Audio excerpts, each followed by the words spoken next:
कि ARY के chief executive officer mister Salman Iqbal ने शहबाज गिल की गिरफ्तारी के फौरन बाद अहमद यूसुफ को हिदायत दी कि अरशद शरीफ को जल्द अज जल्द पाकिस्तान से बाहर भेज दी, जबकि इतलात भी हैं कि अरशद शरीफ साहब मुल्क छोड़कर नहीं जाना चाहते, लेकिन बार बार उनको ये बावर कराया जाता रहा कि उन्हें खतरा रहा। अरशद शरीफ साहब तब तक UAE में रहे जब तक उनके पास UAE का वैलिड वीजा था। अरशद शरीफ UAE से केनिया की जानिब उस वक्त रवाना हुए जब उनका दुबई का वीजा एक्सपायर हुआ। इसने उन्हें यकीन दिलाया कि उनकी जान बैरून मुल्क, खास तौर पर कीनिया जैसे मुल्क में महफूज। अरशद शरीफ क्यों कर कीनिया पहुंचे और उनकी मेजबानी कौन कर रहा था? उनका पाकिस्तान में किस किस से राब्ता था?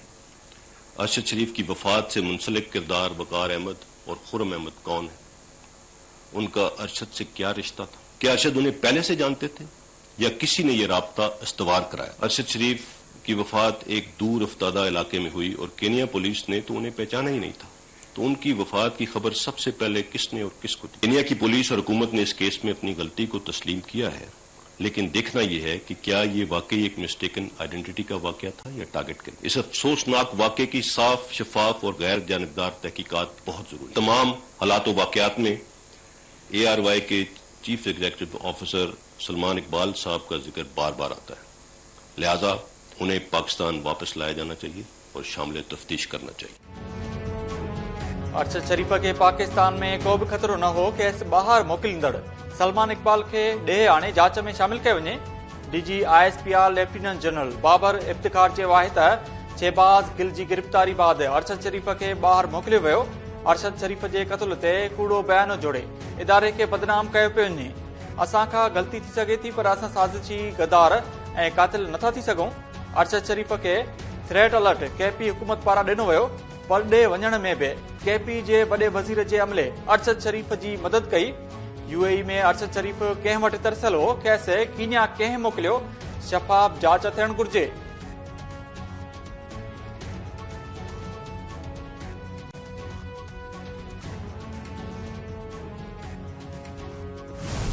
जहां तक साइफर का मामला है, आर्मी चीफ ने 11 मार्च को कामरा में साबिक वजीर आजम से खुद इसका तज़किरा किया, जिस पर उन्होंने फरमाया कि ये कोई बड़ी बात नहीं। हमारे लिए ये हैरान कुन था जब 27 मार्च इस्लामाबाद के जलसे में कागज का एक टुकड़ा लहराया गया और ड्रामाई अंदाज में एक ऐसा बयानिया देने की कोशिश की गई जिसका हकीकत से दूर दूर तक कोई वास्ता नहीं। 31 मार्च की नेशनल सिक्योरिटी कमेटी की मीटिंग भी इस सिलसिले की एक कड़ी थी। ISI ने बड़े वाजे और प्रोफेशनल अंदाज में नेशनल सिक्योरिटी कमेटी को बता दिया था कि हुकूमत के खिलाफ किसी भी किस्म की साजिश के कोई शवाहिद नहीं मिले। हम इन फाइंडिंग्स को कौम के सामने रखना चाहते। ताहम ये फैसला हमने उस वक्त की हुकूमत पर छोड़ दी, लेकिन ऐसा नहीं किया, बल्कि मजीद अफवाहें और झूठी खबरें फैलाई गईं जिसका मकसद सियासी फायदा हासिल करना और एक मखसूस बयानिया तश्कील देना था कि हुकूमत के खिलाफ आईनी और कानूनी और सियासी मामले की बजाय अदम एतमाद की तहरीक रिजीम चेंज ऑपरेशन का हिस्सा थी। जहन साजी के जरिए कौम और अफवाज पाकिस्तान में सिपाह और लीडरशिप में नफरत पैदा करने की मजमूम कोशिश की गई। पाकिस्तान और पाकिस्तान के इदारों को दुनिया भर में बदनाम करने की कोई कसर बाकी नहीं छोड़ी। लेफ्टिनेंट जनरल बाबर इफ्तिखार चयो आहे त साइफर ते कूड़ो बयानियो घड़े सफ़ीर खे सियासी मक़सदनि लाइ इस्तेमाल कयो वियो। न्यूट्रल लफ़्ज़ खे गार बणायो वियो। अवां जे नसर में आर्मी चीफ गद्दार आहे त खेसि मुदे में अणॼाणायल मुदे ताईं वाद जी आछ छो कई वई। गैर जानिबदार रहण जो फ़ैसिलो आर्मी चीफ जो न पर इदारे जो आहे जंहिं ते अमल करे रहिया आहियूं। माज़ीअ जे ग़लतियुनि सबबि इदारे ते आङुरियूं खॼनि थियूं। माज़ीअ जे ग़लतियुनि जो 20 सालनि खां रत ॾेई अज़ालो करे रहिया आहियूं।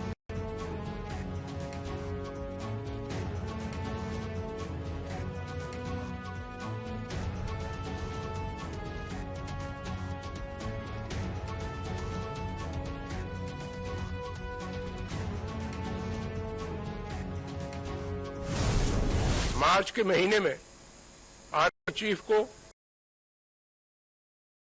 महीना मुद्दत की तोसी की पेशकश भी की गई, मेरे सामने की गई। ये कशिश पेशकश थी, लेकिन उन्होंने इसको भी ठुकरा दिया। और अगर वो वाकई आपकी नजर में गद्दार है, आपकी सोच में गद्दार है, तो फिर आज भी उनसे पसे पर्दा क्यों मिलते हैं? मुझे आपके मिलने पे एतराज नहीं है, आप मिलिए, ये हमारा फर्ज है इस मुल्क के हर शहरी की आवाज पे लब्बैक कहना। लेकिन ये ना करें कि आप रात की खामोशी में बंद दरवाजों के पीछे हमें मिले, अपनी आईनी गैर आईनी ख्वाहिशात का इजहार करें, वो भी आपका हक है। लेकिन ये नहीं हो सकता कि दिन की रोशनी में उसी बंदे को आप गद्दार कहें। आपकी कौलो फेल में, फिक्र तदब्बर में इतना खुला, इतना बड़ा तजाद ठीक नहीं। ये मीर जाफर कहना, मीर सादक कहना, गद्दार कहना, न्यूट्रल कहना, जानवर कहना इसलिए नहीं है कि मेरे इदारे ने, मेरी एजेंसी ने, आर्मी चीफ ने गद्दारी की है। ये इसलिए भी नहीं है कि उन्होंने कोई गैर आईनी, गैर कानूनी काम किया है। ये इसलिए है कि उन्होंने, उनके अदारे ने गैर आईनी, गैर कानूनी काम करने से इनकार कर दी।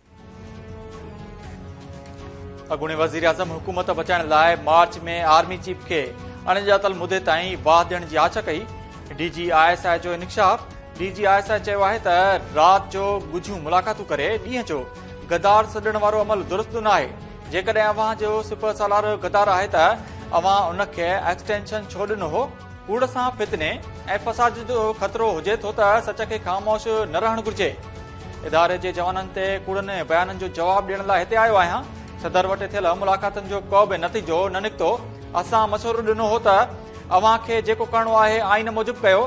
पाकिस्तान जो दिफ़ाई निज़ाम ॿाहिरें ख़तरे खे मुंहुं ॾियण लाइ मज़बूत आहे।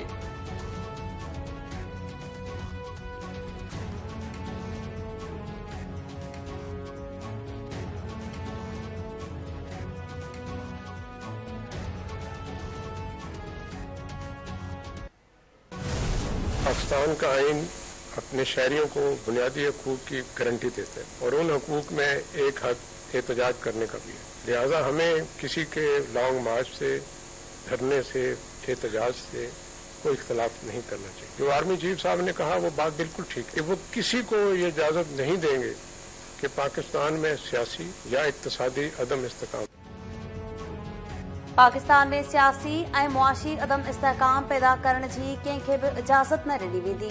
DGISI चयो आहे त असांखे कंहिं जे एहतजाज, लॉन्ग मार्च या धरणे ते को एतिराज़ नाहे। आइन एहतजाज जो हक़ ॾिनो आहे पर दाइरो बि मुकमल कयो वियो आहे। गैर कानूनी ऐं गैर आइनी कम करण खां इनकार ते मुख़्तलिफ़ लक़ब ॾिना विया। असां ते तनक़ीद भली कई वञे पर पैमानो रखियो वञे त असां कम दुरुस्त करे रहिया आहियूं या न करे रहिया आहियूं।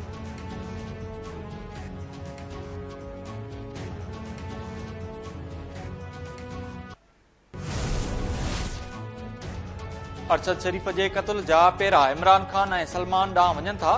अरशद शरीफ खे पहिरीं दुबई ऐं कीनिया मोकिलियो वियो।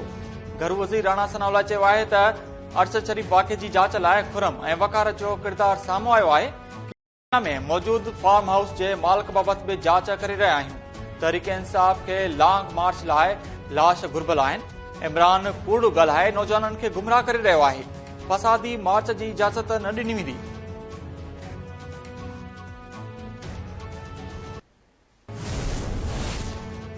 परॾेही वज़ीर बिलावल भुट्टो ज़रदारी DGISI ऐं DGIASPR जी प्रेस कॉन्फ्रेंस खे तारीख़ी करार ॾेई छॾियो। बिलावल भुट्टो ज़रदारी चयो त इस्टेब्लिशमेंट जे तकरार खां आइनी तकरार ॾांहुं मुंतक़िली मुल्की तरक़ी ऐं ख़ुशहालीअ लाइ अणटर आहे। आइनी किरदार तरफ़ मुंतक़िलीअ वारी ख़्वाहिश खे हम थियणु घुर्जे।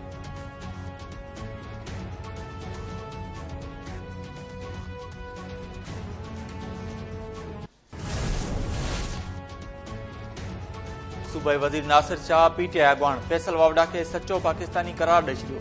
नासिर हुसैन शाह चयो आहे त ही माण्हू इक़्तिदार हासिल करण लाइ अंधा थी विया आहिनि, हर हद ताईं वञणु चाहिनि था।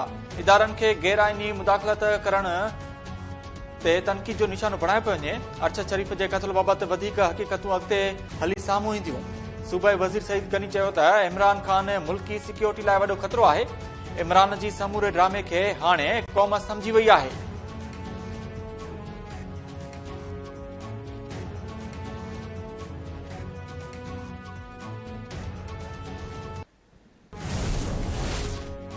कीनिया में क़त्ल कयल सहाफ़ी अरशद शरीफ जी जनाज़े नमाज़ इस्लामाबाद जी फैसल मस्जिद में अदा कई वई।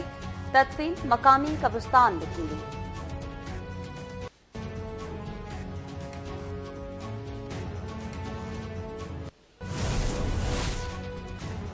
जम्मू ऐं कश्मीर ते भारती कब्ज़े ख़िलाफ़ पाकिस्तान ऐं वालारियल कश्मीर में एकारो ॾींहुं मल्हाए पियो वञे। वज़ीर आज़म शहबाज शरीफ़ चयो आहे त पाकिस्तान कश्मीरियुनि जी हिमायत जारी रखंदो, पर ॾेई वज़ीर बिलावल भुट्टो ज़रदारी चयो त भारत वालारियल कश्मीर जी आज़ादी वारी तहरीक खे दॿाइण में नाकाम थी चुको आहे। आलमी बिरादरी कश्मीरियुनि सां कयल वाइदा पाड़े अॻूणे सदर आसिफ अली ज़रदारी चयो त भारत वालारियल कश्मीर खे दुनिया जो सभ खां वॾो जेल बणाए छॾियो आहे। वालारियल कश्मीर में रेफरेंडम कश्मीरियुनि जो बुनियादी हक़ आहे। आलमी बिरादरी कश्मीरियुनि ते ज़ुल्म जो नोटिस वठे ऐं रेफरेंडम कराए।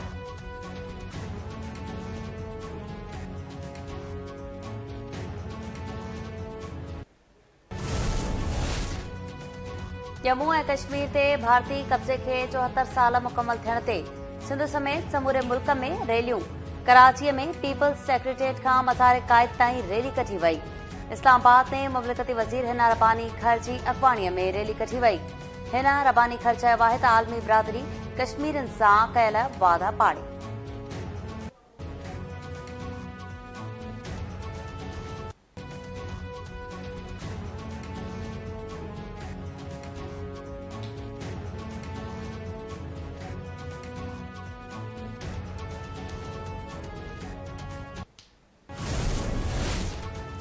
कराची जी मकामी अदालत क्लिप्टन में बॉड मुतासिर मासूम निंगरी सां ज्यादती वारे केस में गिरफ़्तार ॿिनि जवाबदारनि खे चैंपियन जे जिस्मानी रिमांड ते पुलिस हवाले करे छॾियो।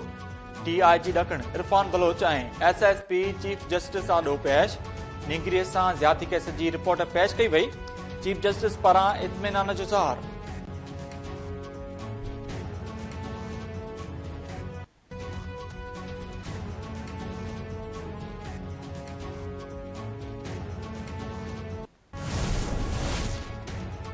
पाकिस्तान में ॿोॾ सबबि अटिकल 3 करोड़ 30 लख माण्हू मुतासिर थिया आहिनि। अमरीकी सफ़ीर डोनाल्ड ब्लूम चयो आहे त सिंध जे ॿोॾ मुतासिरनि सां मुलाक़ात करे संदन ॾुख सूर ॿुधण जो मौक़ो मिलियो। डोनाल्ड ब्लूम शिकारपुर जे जागण वारे इलाइक़े में ॿोॾ मुतासिर में इमदादी सामान पिणु विरहायो।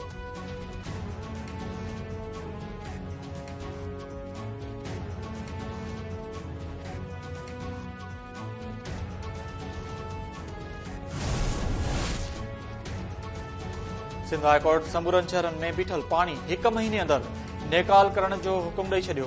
सिंध में बोर्ड जी तबाहिन ऐं हुकूमती कदमनि वारे केस जी ॿुधणी दौरान Sindh high court circuit bench Hyderabad civil जजिस जी जांच रिपोर्ट ते फ़ैसिलो ॿुधाए छॾियो। अदालत चयो त PDMA NDMA ऐं सिंध हुकूमत फंड जारी कया, पर रिलीफ जो कमु नाहे थियो। सिविल जजिस जी रिपोर्ट एडिशनल एडवोकेट जे रिलीफ रिपोर्ट जी उबतड़ आहे।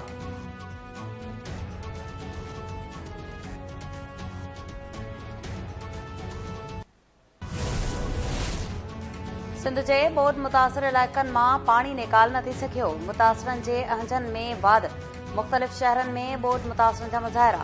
दादू में ॿोॾ मुतासिरनि इंडस हाईवे ते धरणो हणी रोड ब्लॉक कयो। टंडो जान मोहम्मद मां सिम नाले जो पाणी छोड़ करण ख़िलाफ़ मुज़ाहिरो। पीर वसण में पाणी निकाल न थियण ख़िलाफ़ रैली कढी वई।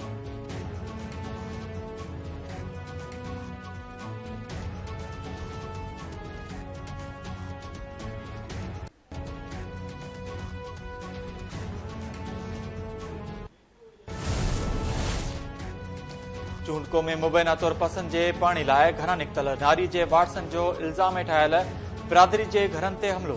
पलांद में नौजवान नारी अगवा। धुरनि विच में फायरिंग जो सिलसिलो जारी। पुलिस अगवा कयल मैट्रिक जी शागिर्दानी खे बाज़ियाब करण में मुकमल तौर नाकाम। धुरनि में शिकताण सबबि पुलिस पिकट क़ाइम। कादिरपुर जे ॻोठ दुर मोहम्मद चाचड़ वासी नौजवान सऊदी अरब में बिजली जो करंट लॻण सबबि फौत। नौजवान अली गुल चाचड़ सऊदी अरब में मसूरी कंदो हो।